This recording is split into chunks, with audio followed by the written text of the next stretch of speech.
Isaiah chapter 9. Nevertheless, there will be no more gloom for those who were in distress. In the past, he humbled the land of Zebulun and the land of Naphtali, but in the future he will honor Galilee of the Gentiles by the way of the sea along the Jordan. The people walking in darkness have seen a great light. On those living in the land of the shadow of death, a light has dawned.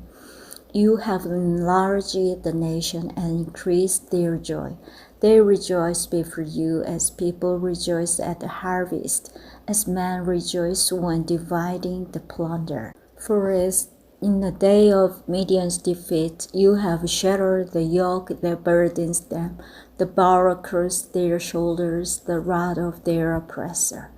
Every warrior's boot used in battle and every garment rolled in blood will be destined for burning, will be fuel for the fire. For to us a child is born, to us a son is given, and the government will be on his shoulders.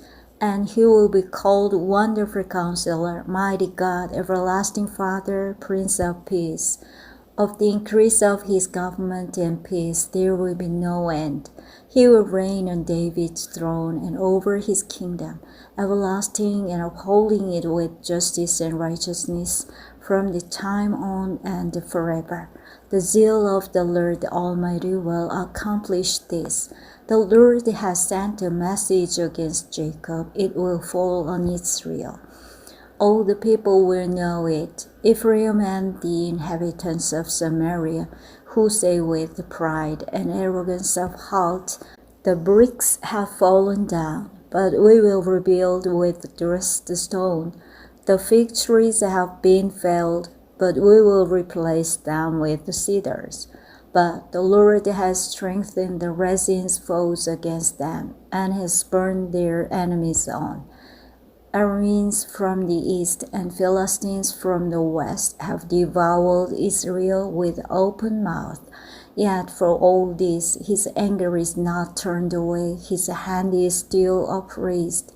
But the people have not returned to him who struck them, nor have they sought the Lord Almighty. So the Lord will cut off from Israel both head and tail, both palm branch and reed in a single day.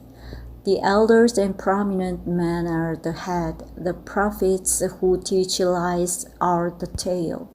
Those who guide these people mislead them, and those who are guided are led astray. Therefore the Lord will take no pleasure in the young man, nor will he pity the fatherless and widows, for everyone is ungodly and wicked. Every mouth speaks vileness. Yet for all this his anger is not turned away, his hand is still upraised. Surely wickedness burns like a fire, it consumes briars and thorns. It sets the forest thickets ablaze, so that it rolls upward in a column of smoke. By the wrath of the Lord Almighty the land will be scorched, and the people will be fuel for the fire. No one will spare his brother. On the right they will devour but still be hungry. On the left they will eat but not be satisfied. Each will feed on the flesh of his own offspring. Manasseh will feed on Ephraim, and Ephraim on Manasseh. Together they will turn against Judah. Yet for all this his anger is not turned away, his hand is still upraised.